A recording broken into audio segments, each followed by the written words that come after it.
नमस्कार दोस्तों, मैं रश्मि बंसल। आज बात करने जा रही हूँ वास्तुशास्त्र क्या है और क्यों इम्पोर्टेंट है और हमें क्यों फॉलो करना चाहिए। दोस्तों, जहाँ हम रहते हैं, जहाँ हम काम करते हैं, वहाँ और हम में और जो हमारे चारों तरफ एटमॉस्फेयर है उसमें एक रिलेशनशिप क्रिएट हो जाता है। उसी रिलेशनशिप को बैलेंस करना है वास्तुशास्त्र। दोस्तों, जैसे हमें हेल्दी बॉडी मेंटेन करने के लिए हेल्दी इम्यून सिस्टम मेंटेन करना पड़ता है और इम्यून सिस्टम मेंटेन करने के लिए हमें खाना मेंटेन करना पड़ता है। उसी प्रकार हमारे घर में पॉजिटिव एनर्जीज के लिए हमारे घर को प्योर एंड पॉजिटिव रखना पड़ता है। 5 एलिमेंट्स को बैलेंस रखना पड़ता है और वो करता है वास्तुशास्त्र। एक छोटा सा ही एग्जाम्पल ले लीजिए, अभी कितनी बड़ी महामारी से हम लोग गुजरे। कई लोगों का तो बहुत बुरा हाल हो गया, बीमारी ने भी बुरा हाल कर दिया और काम धंधे भी चौपट हो गए। और कई लोगों को पता भी नहीं लगा कि ये बीमारी है भी, या और भी ज़्यादा सेल्स या प्रोडक्शंस बढ़ गए। तो उसका क्या कारण है दोस्तों? वो है हमारा वास्तु के हिसाब से घर बैलेंस, हमारा अर्थ लक बैलेंस। दोस्तों, लोग कह देते ये तो भाग्य है, उसका भाग्य बुरा था, उसका भाग्य अच्छा था, डेस्टिनी थी। दोस्तों, डेस्टिनी होती है, मैं झूठ नहीं बोलती, मैं भी मानती हूँ डेस्टिनी को। लेकिन दोस्तों, वास्तुशास्त्र आपकी डेस्टिनी चेंज नहीं करता। लेकिन जब बुरा समय आता है तो उस बुरे समय को आप आसानी से पार कर जाते हो। अगर आपको 100% बुरा वक्त आना है तो 20% आता है, और जब आपका अच्छा समय आता है तो 20% आना है तो 200% आता है। ये है वास्तुशास्त्र। इसीलिए हमें वास्तुशास्त्र को बैलेंस करना, वास्तुशास्त्र के अकॉर्डिंग हमारा घर बैलेंस करना चाहिए। लेकिन दोस्तों, इसके कुछ नियम हैं जो हमें पालन करने होते हैं। वह बिना जानकारी के हम अगर इस शास्त्र को अपनाते हैं तो हमें अच्छे रिजल्ट्स नहीं मिलते, बल्कि और दुर्गति का सामना करना पड़ता है। सबसे पहला जो नियम है, टेक्निकल प्लस साइंस, ग्रिडेड मैप यानी कि 2D स्केल मैप। अब ये क्या होता है और हमें क्यों बनवाना चाहिए? दोस्तों, ग्रिडेड मैप होता है कि जैसे आपने हमें आर्किटेक्चर का मैप दिया एक, जो आपके घर का एक्यूरेट मैप है विद डायमेंशंस। हम लोग क्या करते हैं, डिग्रीज लेते हैं, उस मैप में सेंटर निकालते हैं, शक्ति चक्रा प्लेस करते हैं और 16 डायरेक्शंस और 32 एंट्रेंस मेंटेन करते हैं। यानी कि आपके घर का वास्तु के अकॉर्डिंग ग्रिडेड मैप वो हमारे लिए बन जाता है। तो फिर उसके अकॉर्डिंग हम आप लोगों को, अगर आपके जीवन में कोई प्रॉब्लम है तो उस जोन के अकॉर्डिंग हम प्रॉब्लम का एट्रीब्यूट देखते हैं और जोन में जो दोष है उसको देखते हैं, मैच करके आपको रेमेडीज देते हैं।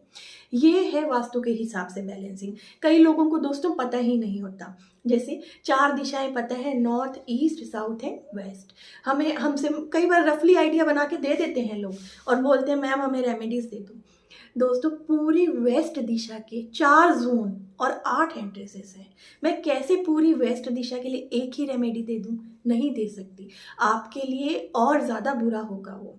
मुझे तो आप चलो बोल लोगे कि हमें कोई रिजल्ट नहीं आया, हमारे साथ और भी बुरा हो गया, लेकिन आप सोचो आपको भी तो भुगतना पड़ेगा। इसलिए सबसे पहले ग्रिडेड मैप बनवाइए। कोई आपको सीधा रेमेडीज प्रोवाइड करे तो आप नहीं लीजिए, पहले पूरा अपने घर का वास्तु के हिसाब से ग्रीडिंग करवाइए, मैप बनाइए। हर जोन के, हर एंट्रेंस के अलग एट्रीब्यूट्स होते हैं और उसी प्रकार वो आपको जो है रिजल्ट्स देती है। जैसे कि अब साउथ वेस्ट है, वो है स्लीपिंग जोन के लिए माना जाता है या स्टेबिलिटी के लिए माना जाता है, और साउथ साउथ वेस्ट जोन है वो डिस्पोज ऑफ के लिए है। अब आपका रूम थोड़ा सा भी चेंज हो गया तो आपका तो बहुत बुरा हाल हो जाएगा। इसीलिए पहले ग्रीडिंग कीजिए एक्यूरेट और फिर आगे बढ़िए। दूसरी चीज़ है बार चार्ट। हम लोग बार चार्ट क्यों बैलेंस करते हैं या हम लोग मानते हैं बार चार्ट? पहले के ज़माने में दोस्तों क्या होता था कि कट एरियाज माने जाते थे। नॉर्थ ईस्ट में कट है, नॉर्थ वेस्ट में कट है, ये दिशा घटी हुई है, ये दिशा बढ़ी हुई है। दोस्तों, वो टेक्निकली सही नहीं होता था। को कट होने से या एक्सटेंडेड होने से कोई भी दिशा घटी या बड़ी नहीं होती। हमें उसे बार चार्ट के अकॉर्डिंग बैलेंस करना होता है। बार चार्ट के अकॉर्डिंग हम लोग देखते हैं कौन सी दिशा बड़ी है, कौन सी घटी है, उस हिसाब से हम उसे बैलेंस करते हैं विद कलर्स या विद अदर रेमेडीज। तो आप सेकंड स्टेप है बार चार्ट के अकॉर्डिंग अपने घर को बैलेंस कीजिए। तीसरा है एक्सपर्ट एडवाइस। दोस्तों, हम क्या करते हैं, यूट्यूब पे छोटी छोटी सी रेमेडीज़ देखते हैं और अपने घर को बैलेंस करने लग जाते हैं। कहीं पे कुछ रख दिया, कहीं पे कुछ रख दिया और सोचते हैं बैलेंस हो गया। नहीं दोस्तों, पूरी एक्सपर्ट एडवाइस लीजिए। To the scale map, bar chart बना के किसी एक्सपर्ट की एडवाइस लीजिए, तभी आपको अच्छे रिजल्ट्स मिलेंगे। दोस्तों, जब आपको खांसी जुकाम हो जाता है, आप घर पे कितने टोटके करते हो, लेकिन जब आप डॉक्टर के पास जाते हो, वो 1 दिन की दवाई भी दे, आप तुरंत ठीक हो जाते हो। क्यों? क्योंकि 50% तो आप ये ही सोच के ठीक हो जाते हो कि मुझे डॉक्टर ने देख लिया है, अब मैं ठीक हो जाऊँगा, और 50% उसकी दवाई काम कर जाती है। एक ऑरा सा क्रिएट हो जाता है पॉजिटिविटी का। उसी प्रकार जब एक एक्सपर्ट आपके घर में आता है, तो 50% तो वो अपना पॉजिटिव ऑरा लेकर आता है, और आपको भी लगता है कि कुछ चेंजेस अब हमारे घर में अच्छे होंगे और हमें रिजल्ट्स अच्छे आएंगे, और 50% उसकी रेमेडीज काम करती हैं, और टेक्निकली भी वो काम सही करके देता है। जिन लोगों को नॉलेज नहीं है, उनको बिना टेक्निकली या बिना एक्सपर्ट एडवाइस के अपने घर में कोई भी जो है रेमेडीज या कोई भी बैलेंसिंग नहीं करनी चाहिए।